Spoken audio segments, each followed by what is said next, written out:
salat subuh Masjid Baitul Hakim rahimakumullah, wabil khusus Bapak Ustadz Aha Ibnu Rahman Al-Buwuri yang kami muliakan. Alhamdulillah, terima kasih Pak Ustadz atas perkenannya memenuhi undangan kami untuk mengisi pengajian pada pagi hari ini, yaitu ilmu waris Islam atau faraid. Mengapa kita menekankan perlunya kita menguasai ilmu waris Islam ini? Karena tidak jarang di kalangan umat Islam apabila ada orang tuanya yang meninggal, terus anak-anaknya sering terjadi keributan ya, karena semata-mata kurang memahaminya hukum waris Islam ini. Sehingga ini sangat perlu dipahami baik oleh orang tua maupun oleh anak-anaknya atau ahli warisnya, sehingga mudah-mudahan dengan penguasaan, dengan pengetahuan yang baik tentang hukum waris ini tidak terjadi hal-hal yang tidak sepantasnya terjadi. Jadi karena kalau orang tuanya meninggal, anaknya ribut, kasihan dengan orang tuanya yang meninggal dunia. Dalam kesempatan ini insya Allah Bapak Ustadz akan memaparkannya secara terang benderang, mudah diikuti, dan bahkan nanti insya Allah setelah penyampaian materi Bapak Ibu-Ibu akan diadakan evaluasi sejauh mana kita memahami materi itu, yaitu dengan kuis. Kuis ini kuis tentang materi ini juga, jadi kita dengar baik-baik, nanti ada kuisnya tentang materi yang disampaikan oleh beliau. Jadi tidak keluar dari apa yang disampaikan oleh beliau. Ini dalam rangka agar kita bisa lebih memahaminya, lebih menguasainya. Nanti diharapkan kuisnya bisa diikuti oleh yang bisa mengikuti melalui HP. Nanti akan ditayangkan namanya. Sana Pak Oki ikut, ada namanya di atas online. Jadi dengan kita, kalaupun kita tidak ikut kuis, tapi dengan ada pertanyaan-pertanyaan itu kita akan menambah penguasaan kita tentang ilmu waris tersebut. Dan bagi yang bisa menjawab pertanyaan-pertanyaan yang nomor urut 1 sampai 3, Pak Ustadz akan memberikan penghargaannya. Mari kita buka pengajian kita dengan membacakan surat Al-Fatihah. Kita mohon kepada Allah, semoga Allah senantiasa menerima pertama sholat subuh kita pada pagi hari ini sebagai amal soleh kita. Semoga kita mendapatkan fadilah-fadilah yang diberikan oleh Allah Subhanahu wa taala kepada kita, dan semoga Allah memuliakan orang-orang yang mencari ilmu, yang duduk dalam suatu majelis seperti ini. Semoga Allah mengirim malaikat-malaikatnya sesuai dengan hadis Nabi bahwa Allah akan mengirim malaikat-malaikat dan mengabsen, menyebut nama satu persatu yang hadir dan mendoakannya. Dan semoga kita semua termasuk yang orang-orang yang didoakan oleh malaikat, dan semoga Allah mengabulkan doa-doa malaikat tersebut. Amin ya rabbal alamin. Ala hazin ya wa kulli niyatin sholiyah. Al-Fatihah. A'udzubillahi minasyaitonir rajim. Bismillahirrahmanirrahim. Alhamdulillahi rabbil alamin. Ar-Rahmanir-Rahim. Maliki yaumiddin. Iyyaka na'budu wa iyyaka nasta'in. Ihdinas siratal mustaqim. Siratal ladzina an'amta 'alaihim ghairil maghdubi 'alaihim waladdallin. Amin. Amin amin ya rabbal alamin. Jadi sesi-sesinya ini adalah penyampaian materi, setelah itu evaluasi penerimaan atau penguasaan materi dengan kuis, dan bila masih memungkinkan nanti tetap tanya jawab. Demikian, terima kasih. Assalamualaikum warahmatullahi wabarakatuh. Waalaikumsalam.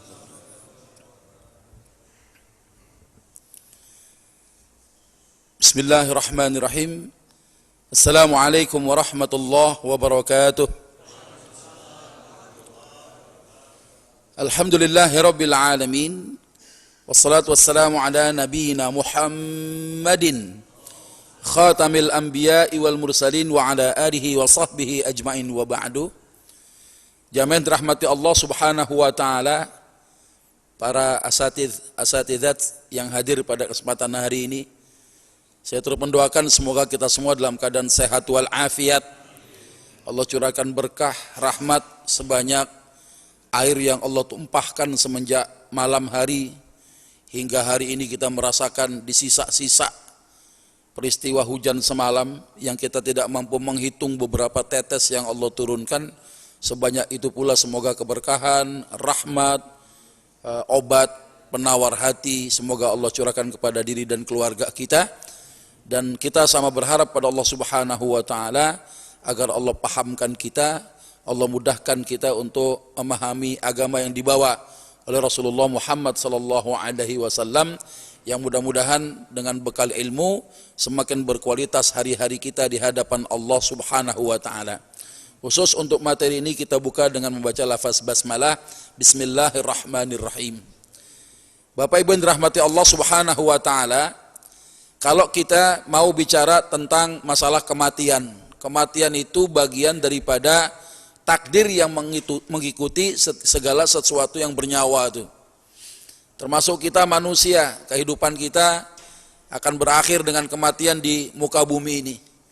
Maka setiap adanya peristiwa kematian ini bagian daripada musibah yang Allah tetapkan kepada siapapun yang ada di antara kita, maka ujian bagi mereka yang ditinggal wafat oleh si mayit almarhum almarhumah. Ketika seorang meninggal dunia, kerabat kita sedih itu bagian daripada fitrah manusia. Ya, ada anak ditinggal mati sama bapaknya, dia nangis. Ada orang tua ditinggal mati anaknya, dia sedih. Bahkan ada istri yang ditinggal mati oleh suaminya, dia gundah gulana hatinya. Bahkan ada suami ditinggal mati istrinya, dia kawin lagi. Ya, sedihnya cuma seminggu doang. Ya, minggu berikutnya apa ya? Dia cari gacoan baru katanya. Kan laki-laki begitu katanya. Jadi Masya Allah ya, sekalipun cari gacoan baru, sedih-sedih juga mah suami ditinggal mati sama bininya. Ya, tapi di antara musibah adanya kematian, ya sedih-sedihnya hati kita, ternyata Allah Subhanahu wa taala menyiapkan nikmat kepada keluarga yang ditinggal wafat oleh seseorang itu. Di mana letak nikmat yang Allah berikan saat si mayit dulu semasa hidupnya punya harta, kemudian dia wafat, maka harta ini dianggap enggak ada pemiliknya. Kenapa? Yang punya meninggal dunia. Harta ini kemana? Jadi milik ahli waris? Belum. Kembali kepada Allah Subhanahu wa taala secara majaz, ya, kembali menjadi milik Allah Subhanahu wa taala. Fahuwa malullahi azza wa jal yu'tihi may yasha. Balik dulu kembali kepada Allah, Allah akan bagi kepada siapa yang Allah kehendaki. Karenanya bagi-bagi warisan ya termasuk ya menggunakan aturan zat yang maha membagi itu. Nggak ada seorang meninggal dunia kita langsung mengklaim wah itu bandek babe gua. Ya bagi rate aja dah, nggak apa-apa, nggak bisa. Kenapa? Karena harta si mayit kembali kepada Allah, Allah akan bagi sesuai dengan aturan-aturannya kepada yang dikehendaki oleh Allah Subhanahu wa taala. Nikmat dari Allah, ya. Dapat harta, kerja enggak, usaha enggak, dagang enggak, tiba-tiba kerabat kita meninggal dunia, Allah bagikan harta si mayit untuk ahli warisnya. Tapi Pak, kadang-kadang yang namanya nikmat bisa berubah menjadi laknat Allah. Perbuatan laknat ini kalau dikerjain, ya buahnya dosa, na'udzubillah. Perbuatan yang buahnya dosa haram kita lakuin. Apa contohnya? Bagi-bagi warisan tidak diberikan kepada orang-orang yang tepat. Siapa ahli waris kita? Barangkali ada kerabat dekat banget, tapi ternyata bukan ahli waris. Ya, ada kemudian kita mengangkat anak, ya hukum mengadopsi anak tuh hukumnya haram. Ya, di mana letak keharamannya mengadopsi anak manakala ya si anak angkat ini kita nisbahkan nama yang bukan bapak aslinya. Kita ngadu kepada pengadilan, bikin akte palsu. Ya, sehingga nih anak ini semenjak kecil merasa bahwa yang merawat itu adalah bapaknya dia tuh. Ya manidda'a ila ghairi abih wa huwa ya'lam fal jannatu alaihi haram. Barang siapa yang manggil nama yang bukan bapaknya, dia tahu surga haram buat dia. Ini pernah terjadi di masa Rasulullah sallallahu alaihi wasallam ketika beliau telah berumah tangga dengan Sayyidah Khadijah radhiyallahu taala anha, mengangkat seorang anak laki-laki namanya Zaid bin Harith. Dinamakan pada waktu itu Zaid bin Muhammad. Itu terjadi saat Rasulullah belum diangkat jadi nabi dan rasul. Ya, ketika peristiwanya ada pernikahan antara Zaid dengan Zainab al-Jahash ini. Berumah tangga, tapi ternyata sejarah mencatat rumah tangga Zaid dengan Zainab al-Jahash itu kurang mulus. Sehingga terjadilah perceraian. Ketika terjadi perceraian, Rasulullah kemudian diperintahkan oleh Allah untuk menikahi Zainab al-Jahash ini, yang mantan daripada istri anak angkatnya. Cuma orang-orang taunya bahwa Zaid itu anaknya Rasulullah. Makanya rame orang pada waktu itu, wah ini gimana ini? Ya, ini bekas anaknya kau dikawin juga gitu kan. Akhirnya turunlah wahyu tentang bagaimana larangan agar tidak menghilangkan menyebut nama anak-anak angkat itu dengan senantiasa menyebut nama nasab-nasab bapak mereka. Hati-hati itu. Ya, anak angkat ini bukan termasuk ahli waris. Ahlan bikum, silakan masuk Pak. Berkahnya di dalam ini, masih banyak tempat ini. Silakan. Ibu-ibunya juga tuh kalau bisa masuk ke dalam-dalam aja. Nah, jadi anak angkat ini bukan termasuk ahli waris dia. Antum bisa bayangkan ketika ada akte palsu, bapak angkatnya meninggal dunia, dia ngerasa bahwa seakan-akan dia anaknya, tiba-tiba dia dapat warisan. Ya, ini kan namanya memakan harta yang tidak halal. Haram, dia nggak boleh. Ya, bahkan hubungan kita dengan anak angkat kita, dia termasuk bukan mahram kita. Karenanya ayah angkat boleh nggak menikah dengan anak angkatnya, boleh nggak? Nggak boleh, haram. Kenapa? Anaknya laki-laki. Ya, ya bapaknya mau menikah anak laki-laki. Kalau anaknya perempuan boleh nggak? Boleh. Kalau dia mau, kalau nggak mau jangan dipaksa. Nah, jadi anak angkat itu bukan mahram kita, tidak ada sebab mewarisinya, ya, maka dia tidak berhak mendapatkan harta lewat jalur warisan. Bisa dengan jalur yang lain, dengan adanya hibah atau dengan wasiat. Ya, jadi nggak usah khawatir. Nah, termasuk juga yang tadinya nikmat bisa berubah menjadi laknat Allah manakala penanganan waris tidak dilakukan secara cepat. Kapan sih sunnahnya? Ya, pagi-pagi meninggal dunia, masjid Baitul Hakim ngumumin, ya, inna lillahi wa inna ilaihi rajiun, telah berpulang ke rahmatullah fulan bin fulan dalam usia sekian, hadza wa kadza, ya, kemudian ba'da zuhur selesai disalatin, ba'dal asar habis dikuburin, maka entar malam langsung musyawarah waris, itu sunnahnya begitu. Ya, tapi jarang orang melakukan itu. Kenapa? Tabu kalau ngomongin warisan. Ya, bahkan kalau ada anak-anak tiba-tiba ngomongin warisan, tetangga mulutnya pada ember tuh. Ya, kenapa pada ember? Wah, itu anak durhaka itu. Ya, kuburan bapaknya belum kering, udah main bagi-bagi warisan aja. Apakah betul bagi warisan nunggu kuburan si mayit ini kering? Bagaimana kalau musim kayak sekarang nih, musim hujan? Bentar-bentar hujan, bentar-bentar hujan, mau dibagi warisan, tiba-tiba nggak jadi. Kenapa? Bang, hujan lagi bang, katanya. Akhirnya terjadi penundaan. Kalau terjadi penundaan, bukan maslahat yang muncul, tapi mafsadat yang bisa muncul. Ya, nanti kita belajar tentang mafsadat apa yang sering terjadi di masyarakat kita. Ya, bertahun-tahun, bayangin, ya, warisannya nggak dibagi-bagi, ya, bisa saja di antara ahli waris ada yang memakan harta warisan itu baik sengaja maupun tidak sengaja. Tapi tetap aja hukumnya haram, nggak boleh. Ya, karena itu harta milik Allah Subhanahu wa taala, akan menjadi sah kalau sudah diterima oleh masing-masing ahli warisnya. Ya. Nah, ini disebutkan sehingga tidak perlu menunggu 40 harinya. Ya, tidak perlu lagi nunggu kuburan kering, sekedar untuk bertemu dengan para ahli waris, ya, melakukan investigasi di mana kira-kira hartanya si mayit ada atau tidak. Kenapa? Kalau nggak bicara masalah harta, kita nggak tahu hutang si mayit. Ya, kita nggak pernah tahu bapak kita punya wasiat apa enggak.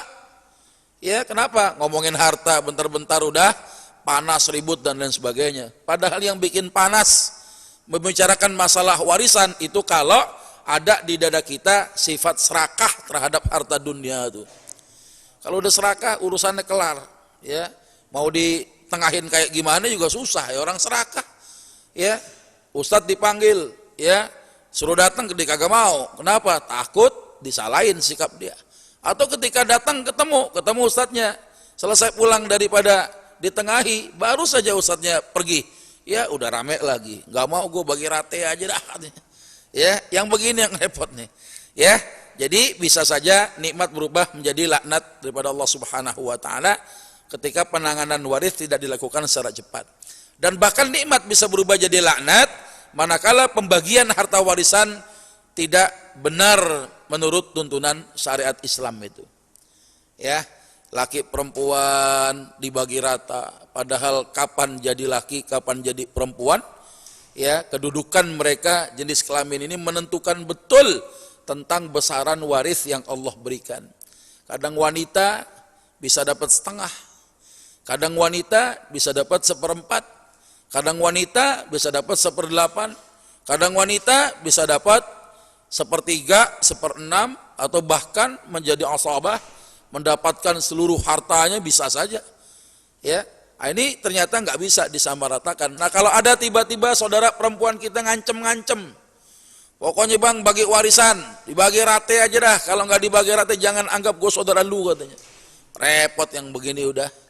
Ya, itu bukan saudara kita, itu yang model begitu. Tapi kadang-kala yang baik malah pengen cari ya kenyamanan dalam keluarga, ya padahal dia nggak sadar tuh. Ya, supaya nggak ribut biarin aja, kasih aja. Kita justru nggak sayang sama saudara kita, Pak. Ya, menjerumuskan saudara kita masuk ke neraka, naudzubillah, terhadap harta, kezoliman terhadap manusia. Hati-hati tuh. Dosa nggak sholat nggak ada hubungannya sama mertua. Ya nggak? Dosa kalau nggak sholat nggak ada hubungannya sama tetangga, mau Pak RT nggak ada.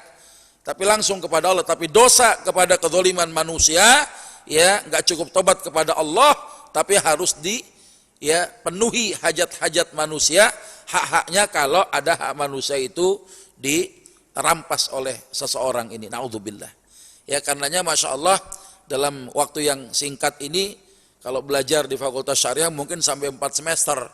Ya, sekarang belajar sampai suruk. Ya, kalau suruk bunyi titit-titit katanya bunyi alarmnya titit-titit begitu. Ya, udah nanti kuis aja, kuis ya. Insya Allah nanti ada kuis, cuma barangkali ada yang belum tersampaikan, tapi nggak apa-apa, ini ukuran buat saya. Antum bagaimana pengetahuannya, maka nanti siapkan handphonenya, cukup kuotanya, karena kuisnya kita nggak main-main ini. Kuisnya dengan menggunakan internet, kuisnya kuis online. Ya, nama antum tercatat di layar, gitu kan. Jadi saya nggak sibuk lagi bikin skor, kenapa? Skornya udah tercatat di komputer internet itu. Insya Allah, makanya kemarin diumumkan supaya bawa handphone tuh untuk itu. Insya Allah ada hadiahnya, ya. Salah satunya umroh cuma-cuma. Waduh, cuma sampai bandara doang. Ya, selebihnya mah urusan lu aja udah gitu. Ya, tapi insya Allah ya kita sudah siapkan hadiahnya lah gitu ya. Baik, coba kita lihat apa sih urgensinya mempelajari ilmu waris. Yang punya harta kita, yang kerja kita, yang dagang kita, ngapain sih Islam itu ya kepo-kepo amat gitu ngurusin harta kita. Ingat ya, ketika si mayit ya meninggal, seorang meninggal dunia, apa yang dia lakukan di dunia itu ada beberapa pertanyaan, ya diantaranya harus dipertanggungjawabkan di hadapan Allah. Satu pertanyaan anil amwal, terhadap harta-harta kita. Dua pertanyaannya Pak, dari mana kau dapatkan harta itu, kemana kau belanjakan harta itu. Jadi wajar dong ya, harta jangan sampai menghinakan antum itu ya, karena kita benar-benar belanjakan dapatnya halal, dibelanjakan juga termasuk cara-cara yang halal pula. Ya, coba kita lihat di sini bagaimana Allah Subhanahu wa taala menurunkan Quran surat An-Nisa ayat 11 sampai dengan ayat 14.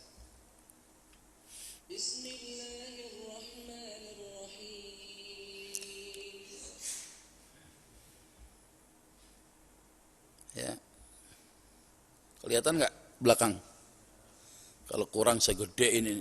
Nah, ini dia. Kadang kita lihat huruf sama lihat angka, kerengan lihat angka ketimbang huruf ya. Kalau lihat duit mah nggak usah kacamata lagi nih. Surat An-Nisa ayat 11 sampai dengan ayat 14. Bagaimana Allah Subhanahu wa taala mengawali dengan kata-kata ini. A'udzu billahi minasyaitonir rajim. Yusikumullah fi auladikum lidzakari mithlu haudzil unthayain. Allah mewasiatkan kepada kalian. Para mufassir ketika menyebutkan kedudukan kata yusikumullah itu lebih tinggi ketimbang kata amarokumullah. Allah perintahkan kepada kalian. Yusikumullah, Allah berwasiat, tapi maknanya wajib. Allah mewajibkan kepada kalian fi auladikum, membagi harta warisan kepada anak-anakmu, lidzakari mithlu haudzil unthayain. Satu laki-laki jatahnya 2 kali bagian perempuan. Ya, ini Allah yang turunkan ayat ini.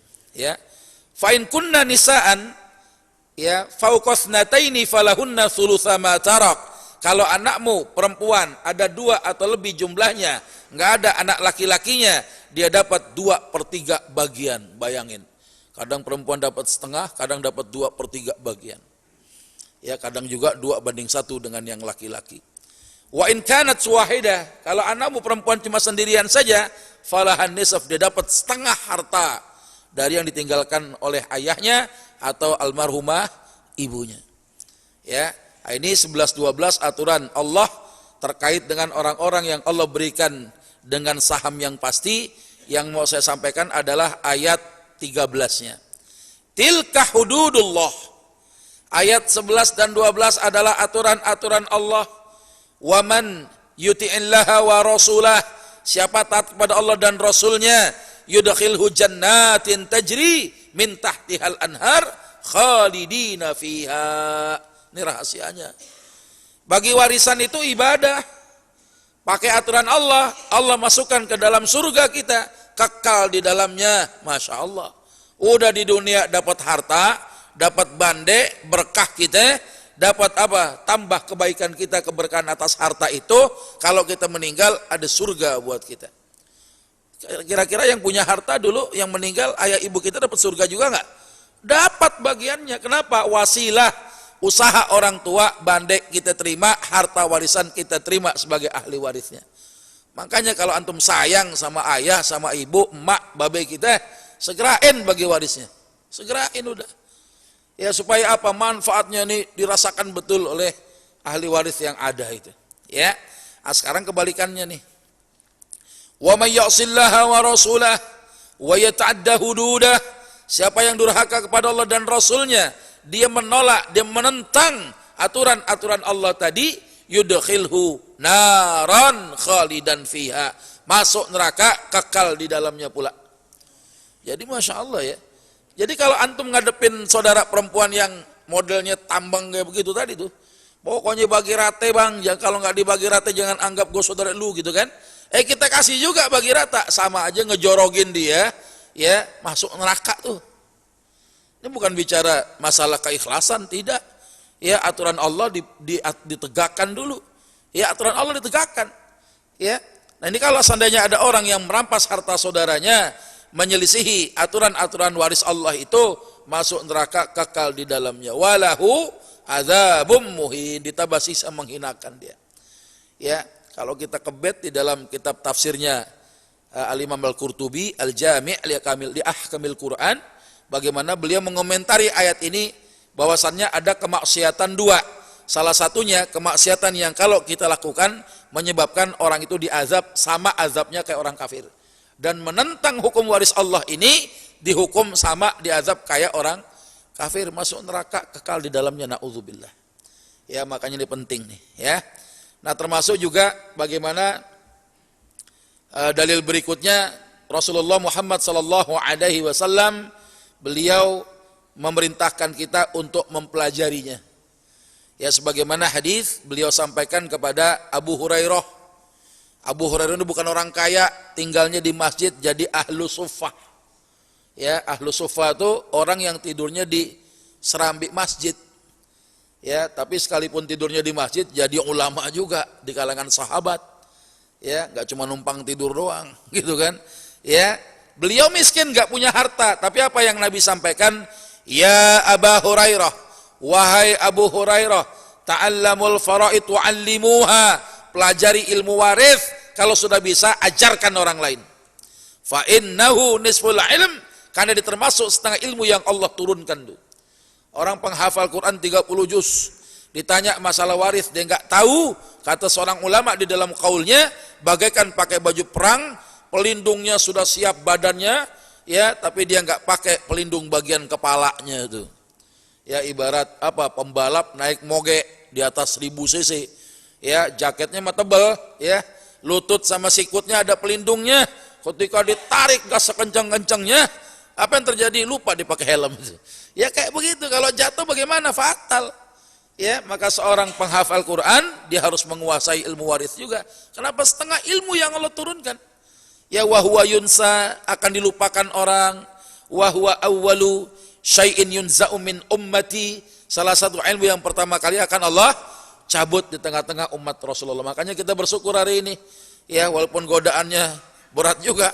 Wah nanti hujan gimana nih, jalanan banjir bagaimana. Tapi alhamdulillah kita sampai kemari. Ya itu kan kasih sayang Allah ya untuk kita sekalian. Nah kalau ilmunya ini dicabut, apa yang terjadi? Dalam hadis yang lain disebutkan wa tazharul fitan, muncul fitnah hatta yakhtalifal ithnani fil faridah la yajidani man yaqdi biha. Ada dua orang bersengketa masalah waris, tanya ke sono kemari, nggak ada yang mampu bisa menjawab ya kasus orang-orang yang bersengketa masalah waris ini.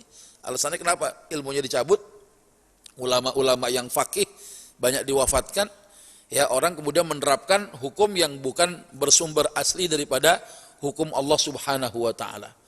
Ya, kita ada mengenal hukum positif ya, kompilasi hukum Islam bab kewarisan, demi Allah ada beberapa pasal yang cukup ya kentara sekali, ini tidak sesuai dengan aturan syariat. Nah, tinggal kita sadu dzara'iyah saja, tindakan pencegahan supaya enggak terjerumus pada jurang dosa. Ya kita menghindar, bagaimana cara menghindar? Keluarga kita bekali bagaimana membagi harta warisan sesuai dengan syariat. Sehingga kita enggak terjerumus kepada hal-hal yang menentang hukum syariat tadi, ya. Nah, kemudian berikutnya, kedudukan orang belajar ilmu waris itu ternyata sama seperti mempelajari Al-Qur'an. Sebagaimana qaul sahabat Umar bin Khattab radhiyallahu an, annahu kana yaqul ta'allamul faraid kama tata'allamunal Qur'an. Pelajari itu ilmu waris bagaimana kalian mempelajari Al-Qur'an. Ya anak kita ya belajar Quran saja Iqra 1 sampai Iqra 6, ya enggak? Kenapa belajar waris enggak dimulai semenjak mereka masih kecil? Ya, saya belum final ya. Saya pengen mengeluarkan satu metode tentang bagaimana matematika waris untuk anak. Ya, karena memang secara edukasi ya, secara bahasa pendidikan ngomong janda duda tuh katanya keras. Lalu apaan itu selain ngomong janda dan duda, menerangkan kepada anak itu apa?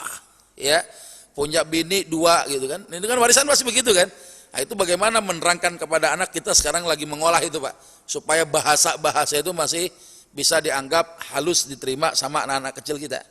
Tapi sesungguhnya kalau mempelajari Quran semenjak kecil, kenapa waris itu tidak diberikan semenjak masih kecil juga? Kalau di tingkat anak-anak kita SMA, ada madrasah aliyah, baru kelas 3 udah belajar ini, kelas 3 SMA baru belajar. Dan itu pun kalau gurunya smart ya, gurunya mau update begitu, gurunya mau melakukan pengembangan metodologi Drifli untuk mengajar itu, menyampaikan materinya, ajib udah. Tapi kalau cuma sekedar ada buku, ada contohnya begitu, repot sudah. Artinya apa? Anak-anak kita kenapa pada berantem bagi warisan? Karena ilmunya kurang membumi di dada anak dan keluarga kita di rumah. Maka tugas antum nih, ya kepala-kepala rumah tangga, ya ibu-ibu mengajarkan anak-anak mereka. Ya. Nah, bagaimana secara hukum bahasa menyebutkan bahwa yang namanya warisan itu berpindahnya sesuatu dari seorang kepada orang lain. Ya, secara syara bagaimana ulama menyebutkan berpindahnya hak kepemilikan harta legal. Ya, harta yang dimiliki secara sempurna. Dari mana? Baik itu harta didapat dari sumber daya dia pribadi maupun harta akibat turunan. Turunan itu apa? Orang ngasih lewat hibah. ya bini kita dapat warisan dari orang tuanya. Maka ketika warisan diterima sama bini, jangan sebutin lagi orang tua, itu udah punya bini kita. Kalau bini kita meninggal, itu termasuk harta warisan. Kita suaminya dapat harta warisan itu. Jangan sebut lagi punya mertua, gitu. Mertua menantu nggak saling mewarisi. Ya, ini kadang kita salah kaprah. Dan bahkan kami melakukan penelitian juga begitu. Di YouTube itu berkembang, ya, beberapa orang yang ya dianggap sebagai seleb gitu ya, yang banyak orang mengikuti pelajaran-pelajarannya karena memang kafaah terhadap ilmu waris ini kurang cukup sehingga banyak statement-statement yang tidak sesuai dengan aturan-aturan syariat. Nah ini bahaya karena ditonton itu banyak sekali, yang nonton tuh jutaan juga ya. Ini masalah nih buat kita ya. Nah yang disebut dengan harta warisan itu menyangkut tidak hanya objeknya saja, termasuk hak kepemilikannya juga. Ada orang gitu kan dapat rumah dari orang tuanya, ketika itu memang warisan, ya berarti menyangkut hak kepemilikan juga kan. Kalau ahli waris dapatin rumah mau dikontrakin boleh, mau dijual boleh, mau ditempatin sendiri juga boleh, atau mau diberikan kepada orang lain pun juga boleh. Ya, jadi nggak cuma bandenya doang, tapi termasuk hak kepemilikannya juga ikut. Ya, dari orang yang meninggal dunia kepada orang yang sudah dari meninggalnya kepada orang yang masih hidup ahli warisnya. Nah ini contoh harta legal nih. Ya, misalnya apa harta legal tuh? Kalau ada suami ngasih uang belanja sama bininya, ya, sebulan misalnya ada ibu-ibu dapat uang belanja 5 juta. Ya, 5 juta kata suami, Bu, Neng ini duit 5 juta nih. Ibu nanya, 5 juta buat apaan bang? Ini buat makan kita berdua sama anak-anak kita. Ya dibelanjain sama bini ke pasar, dimasak, dimakan barang-barang. Nanti sisa akhir bulan ada sisa uang belanja 1,5 juta. Kira-kira Bu, itu 1,5 juta punya suami apa punya bini duitnya? Nih ibu-ibu yang saya tanya nih, ada ibu-ibunya nggak nih?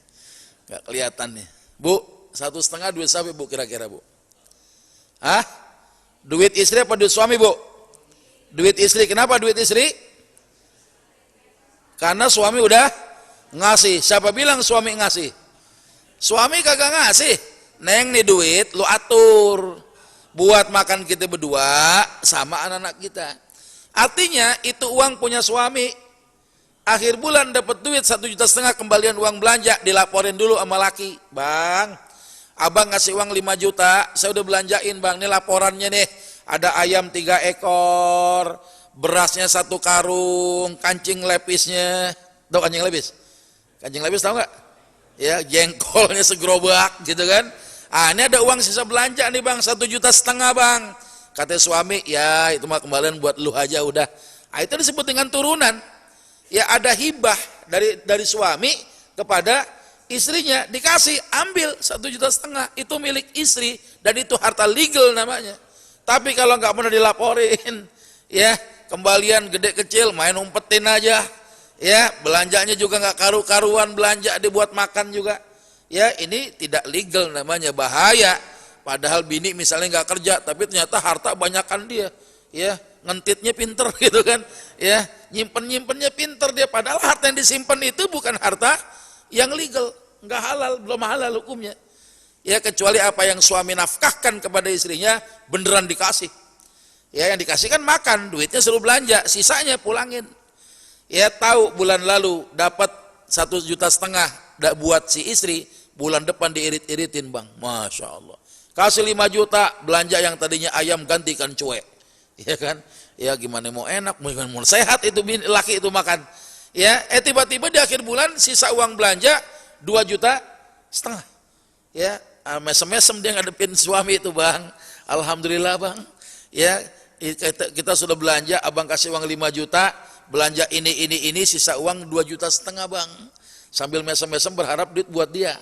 Kata lakinya apa? Lo tahu aja gue lagi pusing sini duitnya, boleh nggak? Boleh nggak kira-kira? Boleh. Kenapa? Karena itu duit suami. Bu, ingetin tuh Bu. Ya, ibu mau nggak rahasia nih? Saya kasih tahu rahasia biar duit kembalian jadi milik ibu, mau nggak? Mau nggak Bu? Karena rahasia kan bingung saya ngomongin di sini kan. Ya, jadi rahasianya sirahnya suami diperjelas. Bang, abang ngasih uang 5 juta buat apa? Buat belanja lalu atur-atur aja. Bang, kalau ada uang belanja kembalian belanja ini buat siapa? Ah, itu mah pokoknya kamu atur, kalau ada uang kembalian buat kamu saja. Ya sudah, kalau sudah begitu, besar kecil kantongin aja sama bini itu. Ya, tapi cara masaknya, belanjain ke pasarnya harus adil, jangan ayam diganti makan cuek. Ya, ini kan kacau ini jadinya. Ya enggak? Ya, jadi penting sekali itu harta legal. Termasuk harta yang tidak legal apa? Harta yang masih nyampur, Pak. Harta gonogini. Pernah dengar harta gonogini? Dari mana tuh gonogini? Ya, nggak tahu ya. Gonogini itu muncul Undang-Undang Perkawinan nomor 1 pasal 35 tahun 74. Ketika seorang laki-laki menikah dengan wanita, seakan-akan pernikahan itu menjadi akad yang menghalalkan suami bisa ngambil separuh harta istrinya atau si istri bisa ngambil separuh harta suaminya. Dan ini jelas-jelas bertentangan dengan kaidah-kaidah syar'iyah. Ya, yang namanya akad nikah itu akad yang menghalalkan hubungan jima laki perempuan yang bukan mahram. Ya, belum nikah nyolek haram jadah. Udah nikah colek-colekan suami kepada bininya jadi ibadah. Kan gitu kan? Bukan bisa mengambil separuh harta suami atau istri bisa mengambil harta separuh daripada suami, suami mengambil setengah harta daripada istrinya, tidak demikian. Ya, yang disebut dengan gonogini tadi, makanya di tengah-tengah ya para alim ulama ya kita bingung kalau ada begini nih. Ya, kadangkala ada hukum yang disebut hukum dibilang hukum Belanda bukan, dibilang hukum adat bukan, dibilang hukum syariat bukan. Nah, kami nyebutnya apa? Hukum yang bukan-bukan. Ya bukan ini, bukan itu maksudnya. Ya kan susah diterapkan. Ya, harta gonogini karena sebab pernikahan saja ini menjadi biang kisruh di masyarakat kita. Kalau bercerai ngadu pada pengadilan bagi separuh.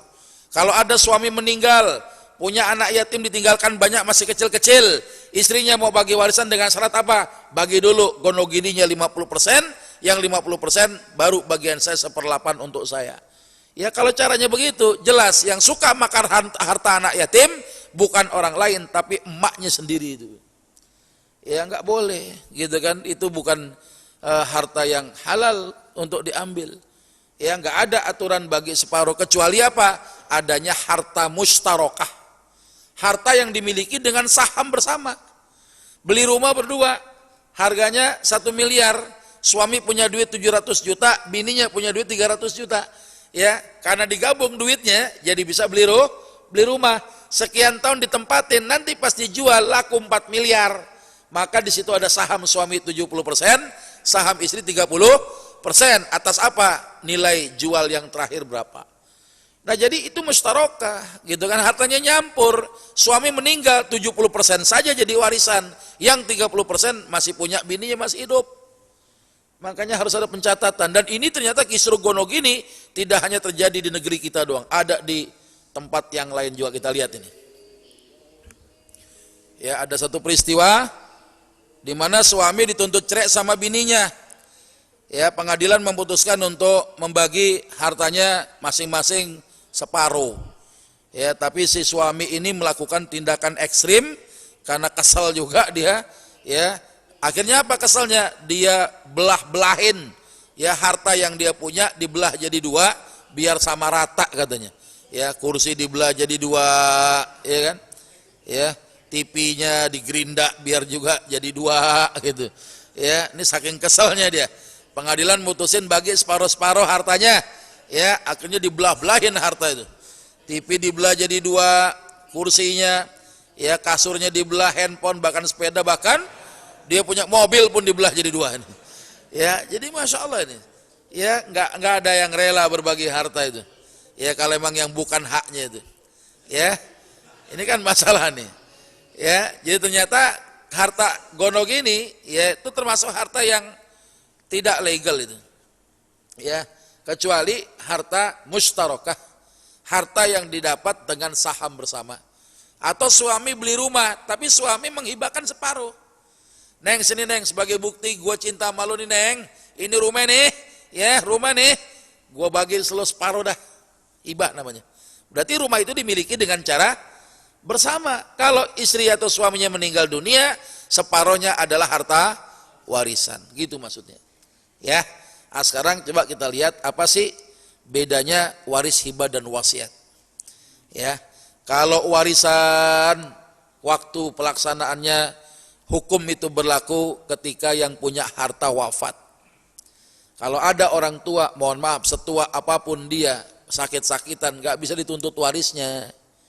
Ya, orang tua sakit, anak pada datang hari libur ntar siang nih, dari sekarang babe mumpung masih hidup, ya bagi-bagi warisan sekarang aja dah katanya begitu.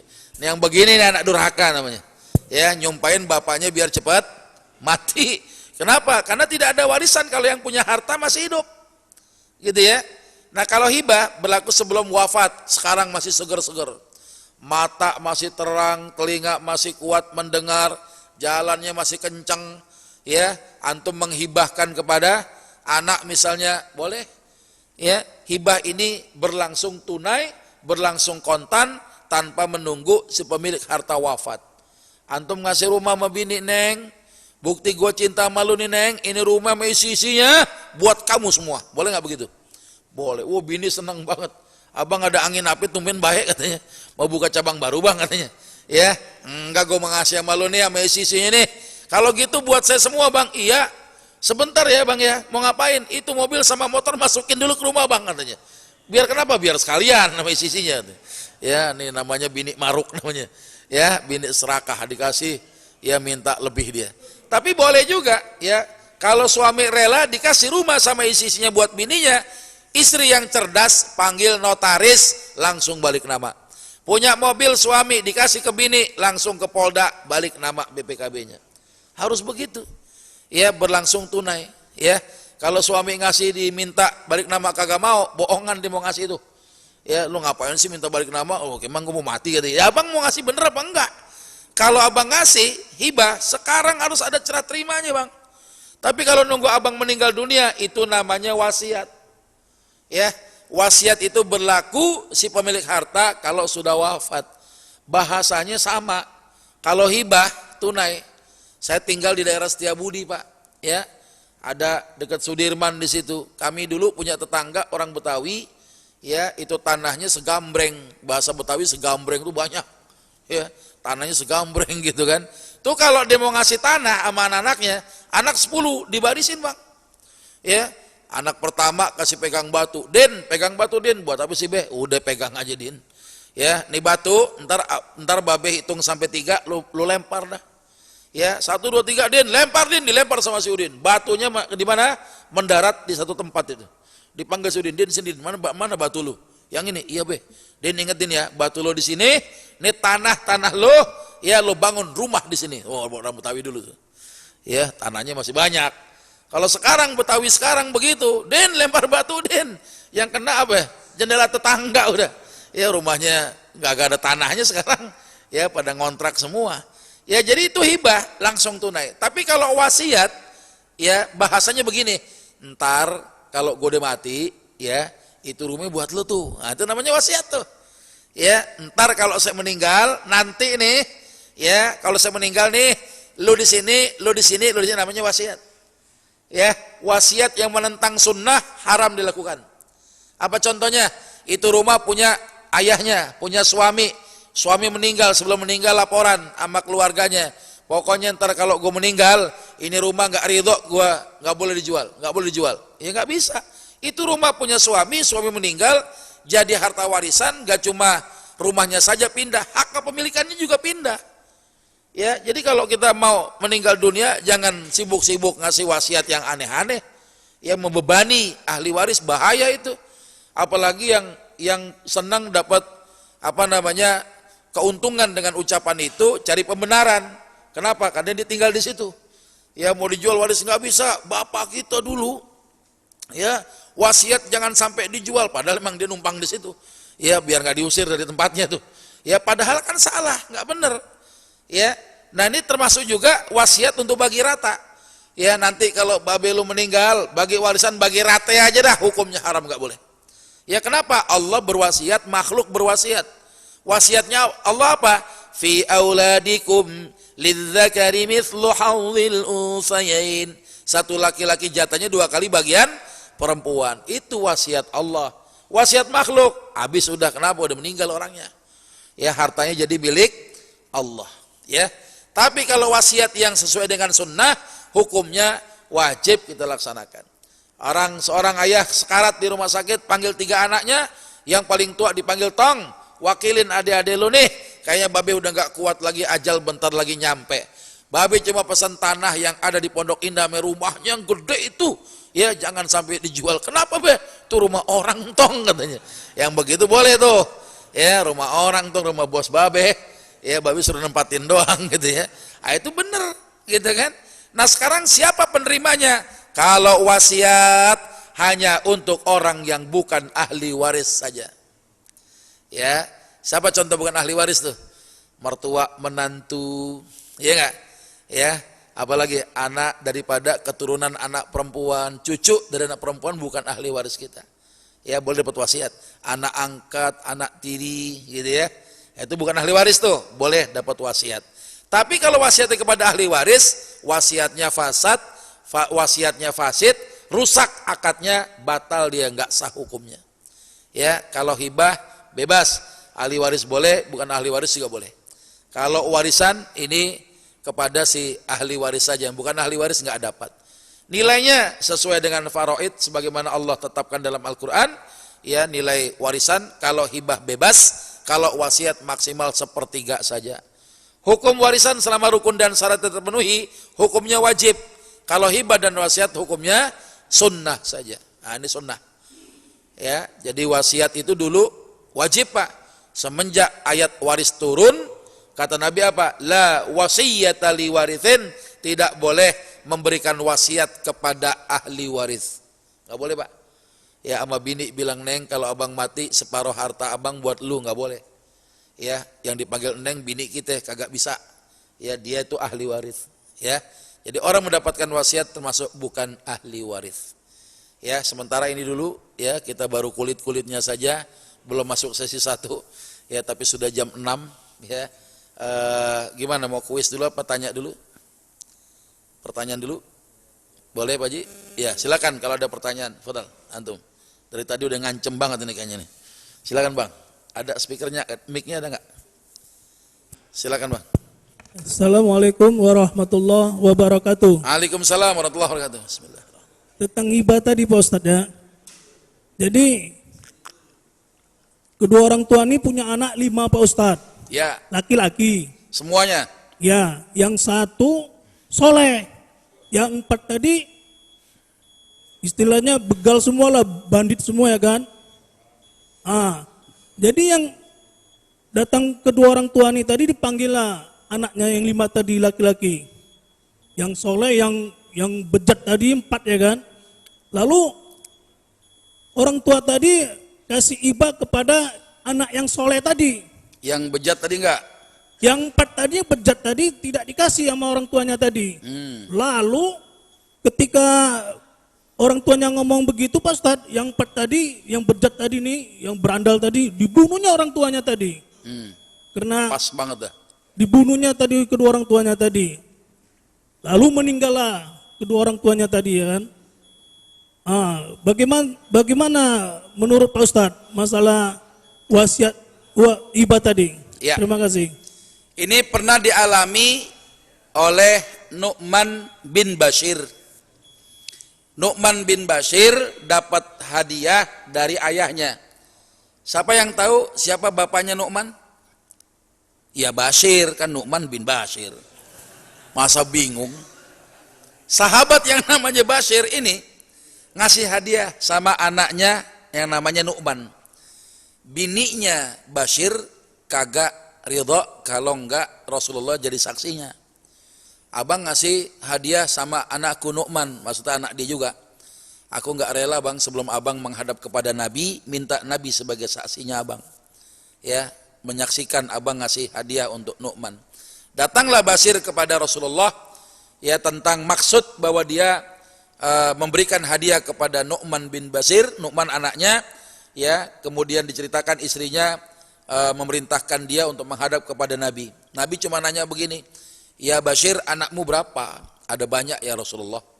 "Adakah selain Nu'man yang kau berikan hadiah?" "Enggak ada kecuali Nu'man saja." Apa kata Nabi? "Fattaqullah, takutlah kamu kepada Allah, wa'dilu baina auladakum." Berlaku adillah kamu kepada anakmu itu. Akhirnya apa? Nu'man bin Bashir membatalkan hadiahnya yang diberikan kepada Bashir, diberikan kepada Nu'man, ditarik lagi. Ya Nu'man akhirnya apa? Enggak jadi dapat hadiah. Ya kenapa? Karena enggak adilnya orang tua kepada anaknya. Ya, anak 5, yang 1 soleh, yang 4 jangan malu-malu, bilang aja bajingan itu anak. Ya, dia bejat kelakuannya, barangkali menurut antum gitu ya. Kelakuannya nyusahin orang tua lah kira-kira. Ketika disampaikan, ya nak, ayahmu ini ngasih hibah buat anak ayah yang ini nih. Bagaimana kita? Kalian nggak dapat. Ya, udah bejat, udah begitu, durhaka pula sama orang tua kan. Akhirnya apa? Dipukul orang tua itu, meninggal dunia. Akibat dipukulnya tadi kan. Akhirnya apa? Ada 2 pasal di sini. Pertama, masalah hibah orang tua, akibatnya itu kalau nggak adil. Ya padahal kasih saja, anak 5 kasih semuanya walaupun tidak sama besar. Ya, misalnya 5 anak dapat rumah, 5-5-nya dapat walaupun anak yang paling saleh itu diberikan paling besar rumahnya. Yang lain barangkali tidak seberapa besar, itu adil namanya. Semuanya kebagian. Tapi kalau antum khawatir gak adil, lebih baik nggak usah diberikan hibah itu kepada anak itu. Ya, nggak usah. Ya, nah ini hukumnya makruh. Ada sebagian ulama mengatakan, ya ada makruh tahrim, ya makruh mengarah kepada bentuk keharaman. Ada yang mengatakan ini menurut jumhur ulama, makruhnya makruh tanzih. Kemakruhan itu masih boleh kita lakukan. Tapi kenapa jadi makruh? Karena ilahnya itu begitu, pasti akan jadi ribut. Ya, ditambah kasus kedua, karena tidak terima hibah itu diberikan kepada anak yang 1 saja, yang 4 ini melakukan ya persengkokolan untuk membunuh bapaknya. Ketika terjadi pembunuhan, maka ya pembunuhan itulah yang menghapuskan hak waris anak-anaknya ini. Dia benar-benar nggak dapat warisan, sudah hibah tak dapat, warisnya pun juga nggak dapat juga, nggak dapat dia, karena telah membunuh si pewarisnya, meninggal dunia. Kalau benar-benar dipukul, ya dengan usaha dia atau dengan tangan orang lain, ayahnya meninggal dunia, maka yang membunuh tadi nggak dapat warisan dari orang yang dibunuh, kalau yang dibunuh punya sebab saling mewarisi. Ya maka ini pelajaran buat kita semua, punya anak 3 walaupun bininya lain-lain. Ya, bini yang pertama anaknya 2, ya bini yang kedua anaknya 1. Kalau dikasih hibah semuanya dapat. Ya nggak cuma bini pertama doang, bini kedua kagak kasih. Karena adil. Kalau nggak bisa adil, jangan dikasih. Ya, kita pelajari ilmu waris saja. Kalau orang tua meninggal, anak itu bisa membagi harta warisan sesuai dengan aturan syariat. Gitu Bang kira-kira. Wallahu a'lam bishawab. Ada lagi? Iya, silakan. Waalaikumsalam warahmatullahi wabarakatuh. Ya, Pak Ustadz, masalah harta gono gini Pak ya. Iya. Nah, misalkan kalau selama berumah tangga ya, dua-duanya nih punya penghasilan Pak Ustadz. Iya. Ya. Hanya saja kan nggak jelas Pak ya. Misalkan dia beli rumah atas nama istri ya, mungkin beli mobil atas nama suami. Nah, tapi itu nggak jelas ya, besar berapa nggak jelas Pak Ustadz, karena kan campur ya. Ya. Nah, pertanyaan adalah kalau salah satu meninggal ya, warisnya gimana Pak Ustadz? Ya, suami istri kerja dua-duanya, nggak penting buat saya. Yang penting yang beli siapa. Bini kerja jadi direktur, lebih tinggi gaji ketimbang lakinya, tapi itu duit diumpetin mulu rekeningnya, belanja